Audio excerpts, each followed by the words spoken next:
Hi everyone, it's Craig. Welcome to Cutting the Crap with Chap. Thank you so much for checking out my YouTube channel and Spotify.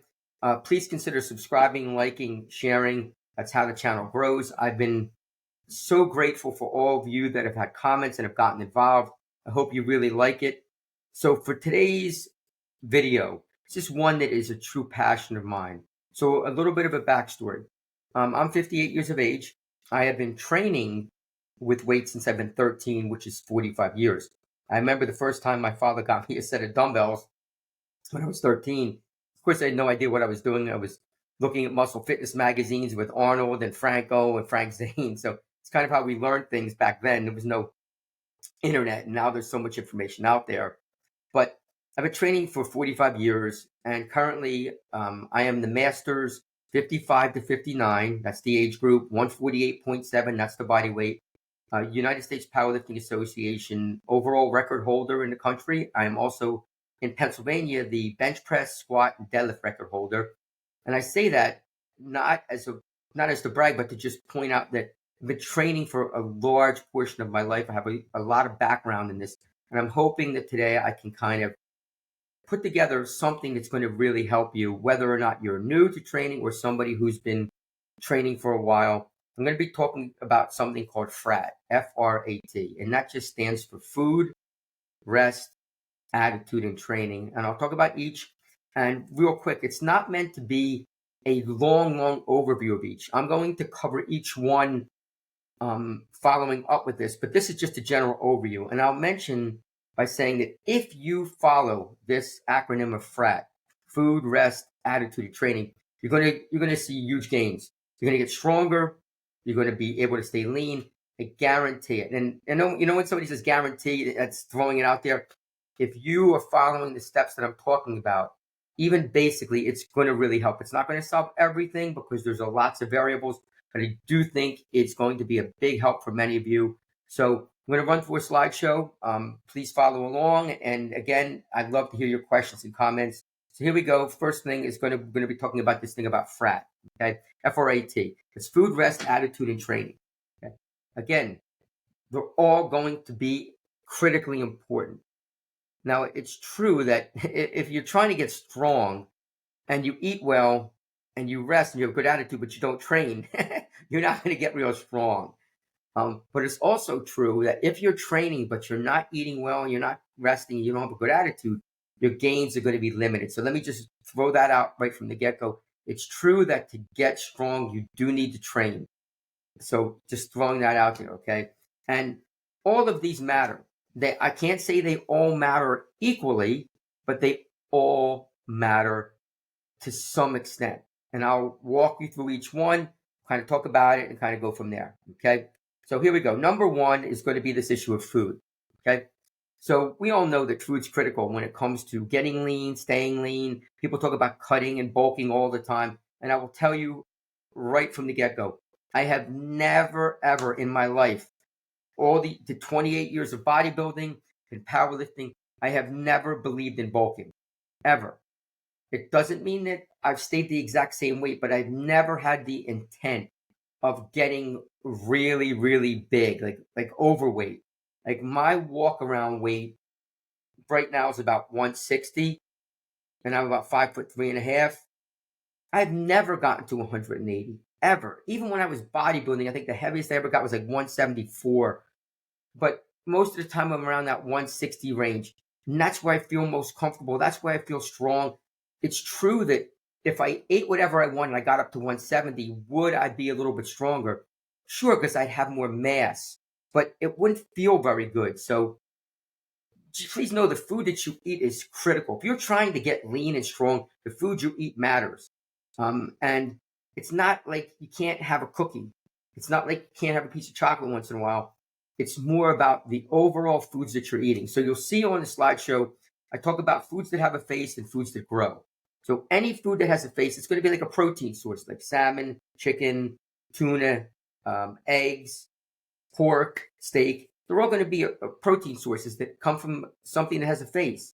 You know, if you're having eggs, it's coming from a chicken. If you're having steak, it's coming from a cow. You want to have protein sources that have a face. They're going to be higher quality. You're going to have high ratios of protein. sometimes low fat, depending on what you're eating.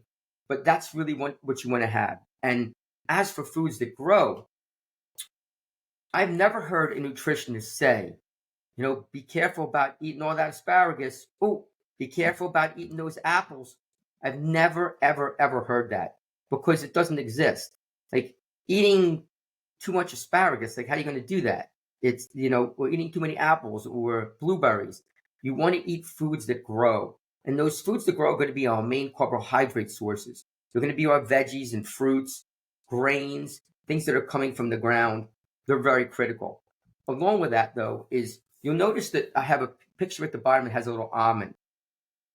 When people talk about getting lean, be very cautious if somebody says cut out your fats. You don't want to cut out your fats. Your body needs fats to survive. It's a very, very quality source of nutrient that we need. It's just the kind of fats that you're getting. And like, if you go out to Dunkin' Donuts and you get a donut and a muffin, you can't compare that to having almonds and eggs. I mean, yeah, they both have fats in them, but one of them doesn't have the sugar, and it's so much healthier than the other one.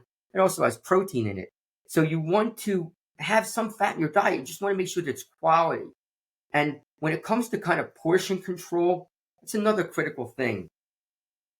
Portion control is going to be one of the ways you stay lean. It is extremely easy to fill up on food that is junk. I mean, think about how easy it is to have a donut, a peanut butter and jelly sandwich, pizza.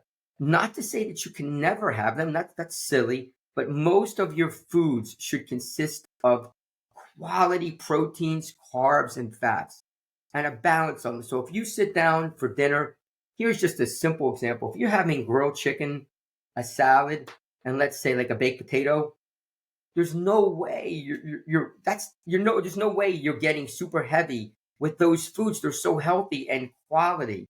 On the other hand, if you're having foods that aren't natural, like if you're sitting down for dinner and you're having like mac and cheese and French fries, not only not a lot of protein, but really, really carb and fat heavy. So my final thing on the foods would be this. I think it's a great idea to mix protein and carbs together. I think it can be very, very scary if you're mixing too much fat and carbs together. That's where you have a tendency to gain weight. Okay, so that's the foods, and obviously I'll follow this up at some other point with some more. So here we go. We're getting to the rest piece. Okay, so the rest piece, for those of you who don't know, you grow when you rest. So if you have a hard training session and you sleep, that's when your body becomes anabolic, and anabolic means growing. Catabolic means losing something, losing muscle. So you want to be in an anabolic state where you're growing. The rest that you get is critical for that to happen. You want to try to develop patterns that are consistent sleep patterns. So I mentioned here, it's not about one night of sleep. It's not about sleeping 8 hours one night, then 2 the next night, then 4 the next night. Your hormone levels are going to be all over the place, and it's going to be very difficult to kind of develop a certain structure. You want to get close to the same amounts of rest each night. And again, it doesn't have to be like if you're getting 8 hours one night and you're getting 7.5 another night and 8, that's fine. But you don't want to yo-yo all over the place. It'll set your hormones crazy. It'll be very hard to get into a constant state of feeling good. Also, I didn't put it up here, but if you can wake up, like take a short nap, naps can be incredibly healthy. Just understand, when I talk to people and I say, do you nap? And they say, yeah. I'm like, how long's your nap? 2 hours? I'm like, what? They're like 2 hours. I'm like, that's not a nap. That's sleeping. You don't want to nap for 2 hours. You don't want to sleep for 3 hours. Listen, I love napping. I am a napper, but I try to limit my naps to, let's say, a half hour. Sometimes I'll have to even put an alarm clock on to wake me up so I don't nap too long because it'll mess up my sleep. The final thing you'll notice is I mentioned about getting up without an alarm clock. If you can get up constantly without an alarm clock, that is a huge win-win. It's telling you that you're really rested. It's not the end-all be-all, but it can be really, really helpful if you can do that. So rest is critical. Staying consistent with your rest patterns is really, really important. Okay, now we're getting to something that you probably is going to surprise you, but I think is also important. That's your attitude. And if you ask people training, what's most important? Most of them will probably say training and food and rest. And I would agree that, of course, they're all critical. I'm talking about them. but your attitude is also really important. And let me explain why. So if you're somebody who's training and, let's say it's cold out or it's raining and like, oh man, I don't feel like going to the gym today. I'm not going to the gym. That's a poor attitude. You want to have a positive attitude towards your training, your rest, your foods, all those things. You want to give yourself credit. Nothing is more frustrating than when I see people bash themselves over the head because they missed a lift. They didn't seem like they're getting stronger. Wasn't the best day. Part of training is never going to be a steep climb up all the time. There's going to be little waves that go on. That's just part of training if you've been training for a while. And having a positive attitude is going to be critical, both in the best of lifts and maybe when your lifting is not going great. Along with that attitude, please surround yourself with positive people. So I'll give you an example. I train with a couple guys most of the time, and they are huge advocates for training. They make me feel good about being there. They work really hard. They're really dedicated, and that helps me be dedicated. You don't want to be with people that are yo-yoing all over the place. Oh, I'm going to the gym tonight. I'm skipping 2 nights. I'm going to the gym, skipping a week. You want to be with people that are going to be consistent with their positive attitude and also who make you feel good. I talked about that in one of the other videos. I'll link it in here about the idea of failure. You want to be with people that are going to make you feel good about what you're doing. Remember, you're putting in the time to get better, to get lean, to get strong. You don't want somebody being a downer. And if they are, you want to get rid of them and find people that are going to have good vibes, send positive energy your way. But one final thing about attitude. You don't have to be perfect. I literally, doing this video, I just came out of a competition.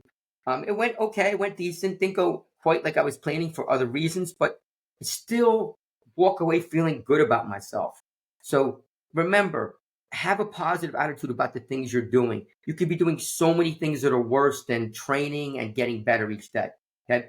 The last one, and obviously, and most important, is going to be this issue of training. Okay. The training piece is going to be something where you just have to kind of understand how the training works. I even have a little video playing that you can see me kind of doing a Romanian deadlift. Okay, you don't just kind of keep playing, but you want to be doing exercises that are going to help you grow. And again, there's nothing wrong with doing a bicep curl, but doing exercises that are going to help you grow is so essential for getting better. And this is kind of like an RDL, which is a fabulous exercise for the posterior chain. And then we have to think about like how we train. Are you training hard enough? Are you training smart enough? How often do you train? What's your frequency? And this is a biggie, and I'll kind of mention it. When somebody talks about training every day, I will spell it out simple. If you are training hard, very intense, it is critical that you rest enough. I am never going to say to somebody exactly how many days to train because that's an individual thing, but I can tell you confidently, you cannot train hard every single day of the week without having some rest. Your body will never recover and you will either fatigue or overtrain or get injured or all of them. You do need to understand the rest period. We just talked about that. But how we train is going to be essential. So I'm going to give a couple tips here. First of all, please do compound movements. I don't care whether you're going for strength or hypertrophy. The movements that are going to have the greatest impact on your body are going to be compound movements, movements that work various muscles, a squat, a press, a row, a deadlift, a leg press, a bench press. It's not to say that you can't do accessories. Accessories are great, but having a core function of compound movements is going to be what gets you incredibly strong. And I'm going to mention before somebody says, oh, you can't get lean, just doing those compounds. Of course you can. You get super lean because that's going to be diet related and food related. If you're squatting, deadlifting, pressing, rowing, and doing a few accessories, you can get incredibly strong and incredibly lean if you're eating the right foods. So think about your goals. Like, what do you want? So many times I'll be at the gym with people and they don't even have a goal in mind. say, well, I want to get big. The heck does that mean? You mean you want to get big and bulky, or do you want to be big and lean? What do you want? There's a huge difference. Or I want to get strong. What's that mean? Like, have some specific goals that you want. So I'll give you an example. For me, when I compete, I have specific goals that I'm shooting for. Okay. And they vary depending on how I'm feeling, my preparation, all those things. But I don't just walk in without a goal in my mind. So you really do want to have goals. And again, I talked about the exercises that you're picking. And just to kind of throw it out there, and I'll zip through them very quickly. I'll do a follow up on this. If somebody said to me, what are some great moves for each body part? Okay. And I'll just kind of hit them real quick. So to me, I think if you're squatting and doing like a Bulgarian split squat for quads, that's awesome. For hamstrings, like a leg curl and an RDL is amazing. For calves, some kind of calf raise would be really effective. Glutes, a squat, a bridge, are great. And then the upper body, starting at the large muscle groups for back. Personally, I love pull-ups and I love rows. I added deadlift in there, even though some people might not. I just love deadlifting, but pull-ups and rows are great. For the pecs, I love a slight incline dumbbell press, and dips are awesome. For shoulders, I love seated dumbbell presses and a lateral raise. I also love rear pullbacks, are really good. For triceps, a rope overhead extension is really effective, along with something called a Larson press. That's kind of like a close grip bench press. And then for like your biceps, I love chin-ups personally. I think chin-ups are great, but even a hammer curl can be really effective. And then for, let's say, your core, doing a hanging leg raise, if you're able to do it with a straight leg, is awesome. If you can't, doing even a basic bicycle can be really good. An ab crunch and ab wheel can all be really effective. And for obliques, like side planks can be excellent as well. One final thing about the training piece. Please have a plan.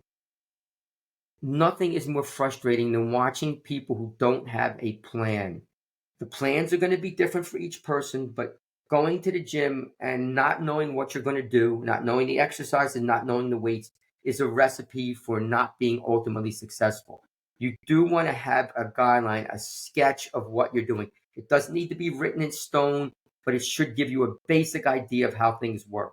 Okay. So though that's basically the FRAT acronym, I think it will be really helpful, okay, for everybody here. So the next thing you want to kind of think about, I'm just going to be wrapping it up. And I talked about this so very quickly. No matter who you watch or listen to, I don't care who it is. I don't care how many subscribers they have, the person, nobody has a magic bullet. If they say they do, they're lying. There is not a magic bullet for getting lean and strong naturally. It takes a combination of things: food, rest, attitude, and training. It's as simple as that.